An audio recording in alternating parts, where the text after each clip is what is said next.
Hey guys, welcome to this video. Today I'm talking about what self-care is and what self-care isn't. And I think it's important to know the difference. And I also know that there's 6 different categories of self-care. And the question you need to ask yourself today is, are you doing all 6? Are you doing some of them? This will help you identify which ones you are doing currently, which ones you are not.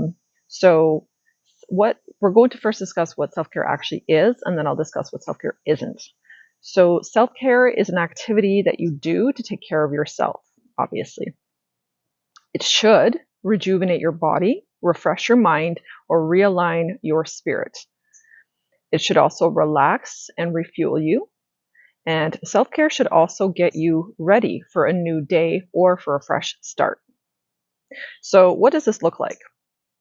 These would be practices, rituals, and meaningful activities that you would do that, like I said, really truly nurture you in some kind of a way. How it makes you feel. Self-care typically makes you feel safe. It makes you feel grounded, happy, and fulfilled. And there is an emphasis here on fulfillment because I find any of the self-care activities I do really truly bring a sense of fulfillment within me. So pay attention to that when you are doing certain self-care activities.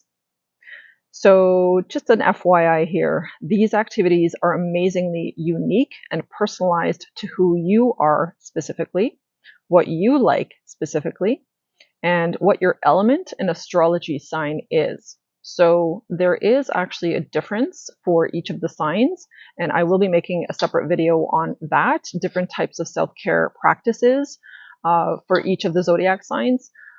Because we're not all the same element, we are not all the same sign, and so therefore it's definitely not a one size fits all. It's very, very specific and very unique to the individual of what is going to work for them that will fulfill and feed the soul and what won't.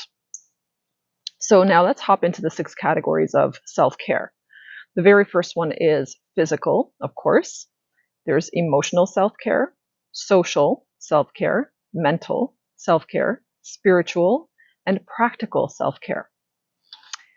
Prioritizing your practice and choosing the best options for your sign and element is the key to creating the version of yourself that the universe intends you to be and knows that you can be. So let's break down the 6 different categories of self-care. And I'm just going to briefly talk about each section so that you kind of have an idea and have some examples as to what that looks like. So physical self-care is a decision to look after and restore the one body that you have and to use it in the best way that you can imagine. Remember that you can't light the world up or move mountains if you don't take care of your physical health and if you don't have the energy to do so. So that would be physical self-care.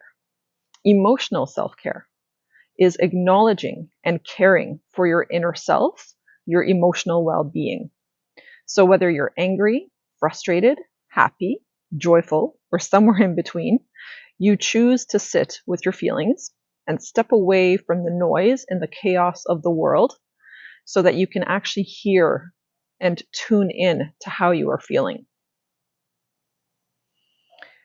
It's something, it's like you have to sort of drown out the world and you also have to disconnect. Otherwise, our own feelings are often overlooked and they're often bypassed, and we're often not even aware of how we're actually feeling in a given moment because of all the external distractions that we experience in life. So once you identify your true emotions, you can either accept them or change the negative ones for the better. But it first starts with, of course, identifying them. The more that you acknowledge how you feel in any given moment, the more aware you become of how you react and respond to things. So this is actually key to really tuning in to those feelings and those emotions. A lot of people are very disconnected from their emotions, and there's a disconnection between the physical body and the emotions. It's almost like we kind of keep the two separate within our minds, and that is not good. Number 3 is social self-care. So social self-care is about nurturing your relationships with others. This would be like friends, families, coworkers, your neighbors, anyone that you would have a closer relationship with or connection to. It's important to share your life with others and let others share their life with you. So this is why social self-care is so important. If you are constantly isolating yourself and if you are constantly keeping yourself separate from everyone else, it really doesn't allow you to have that mirroring effect.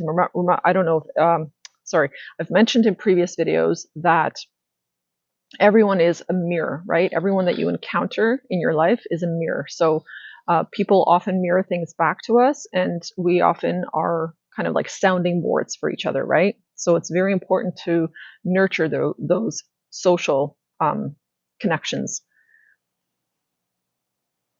Often they are reciprocal and karmic. So keep that in mind as well when it comes to social connections. So it's like you need certain people in your life for a reason, and you need to have certain connections in your life to help you grow, to help you further your development and yourself as an individual. Number 4 is mental self-care.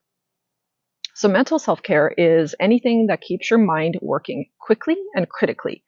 It's mental fitness that helps you cut through the fog of the day, the week, the month, or the year.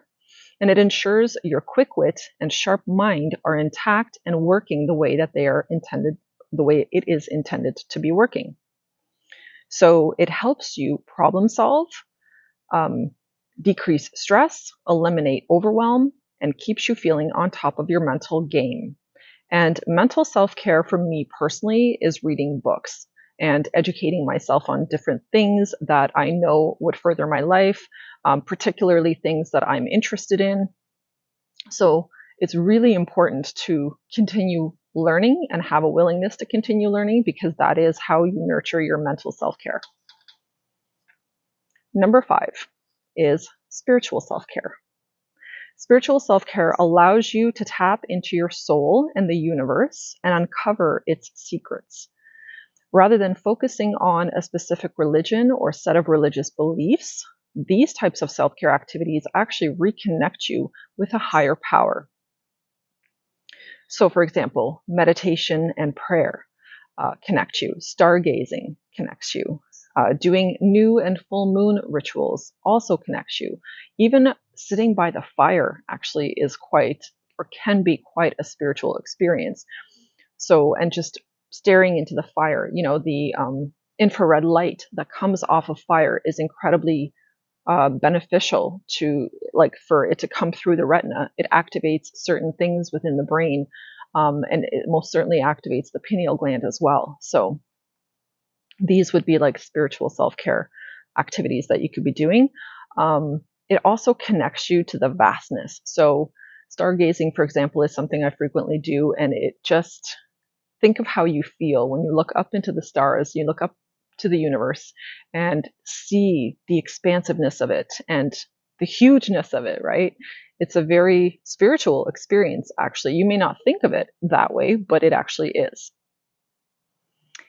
Number 6 is practical self-care. So this would be made up of the seemingly small day-to-day tasks that bring you peace and accomplishment. So, for example, like scheduling a doctor's or a dentist appointment that you've been putting off. Anything that's sort of sitting at the back of your mind, and picking at your brain, and something that you've shelved that you need to get done, and it kind of always just sits there.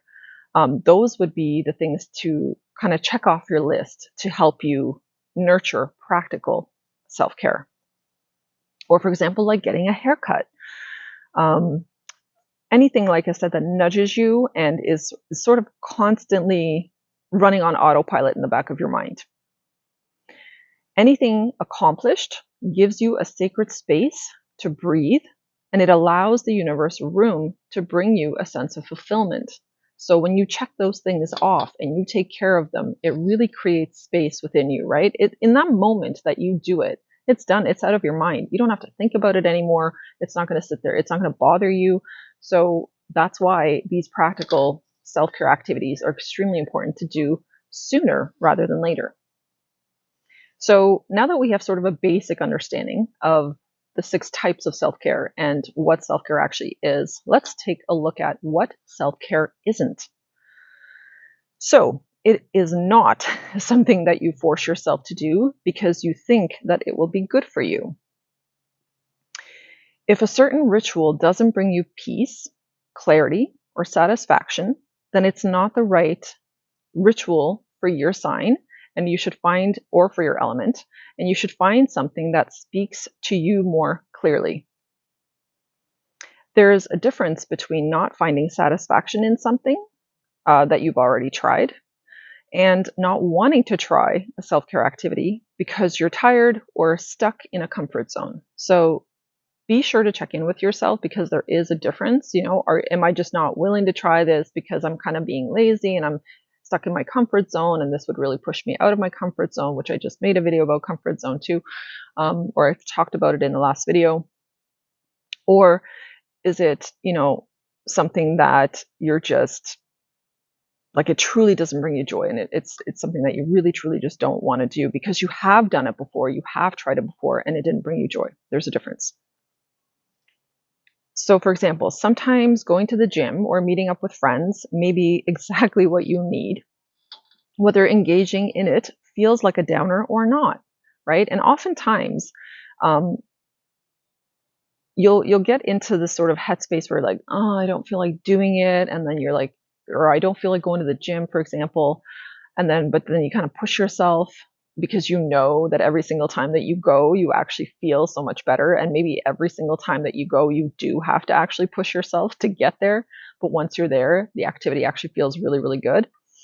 So that's a really good indication that it's something that you should keep up and keep going with. Pay attention to how you feel during the activity, because that's really the giveaway, right? Once you're engaged in it, and once you're doing it, how is it making you feel? Because to start an activity sometimes can be difficult or daunting, or we're lazy, or we don't feel like it. But then once we're actually in it and doing it, the whole energy within us changes, how we feel, our mood, our outlook, everything kind of shifts, and that paying attention to that of how it's making you feel is really, really important to help you distinguish what activities are going to support you and which ones are not. If it feels invigorating once you're on the treadmill, or you feel delight when you actually catch up with your friend, then the ritual is doing what it should do for you, and it's clearing stagnation. So this is why you need to pay attention to how you feel once you are in the activity and doing it. And the final note I'm going to leave you here with is remember that starting a self-care routine should be treated as a ritual that you make time to pause for, no matter what. So that's what makes it a self-care ritual. That's what develops it into a self-care ritual. You stop and you pause and you put emphasis on carving out time for it. You're important. You deserve rejuvenation and a sense of relaxation. Always keep that in mind before you engage in any kind of self-care ritual, or before you want to kind of push the thought away of not doing some kind of a self-care ritual that you know would be good for you. It helps you open your soul to the gifts that the universe is giving you so you're ready to receive them. And that's the other piece with self-care that I've really come to understand, is that you have to make space, right? And you make space for wonderful things to come into your life and for you to receive when you actually clear stagnation, right? And you can only clear stagnation by doing certain practices and things that will really support you. So that's basically it. I hope that this information helped you to kind of understand what self-care is and what self-care isn't, and the role that self-care actually holds in our lives and why it is so critically important that we do it.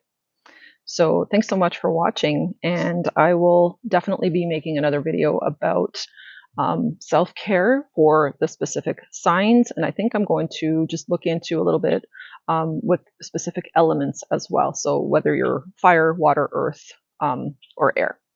So thanks again so much for watching, and I'll see you guys next time.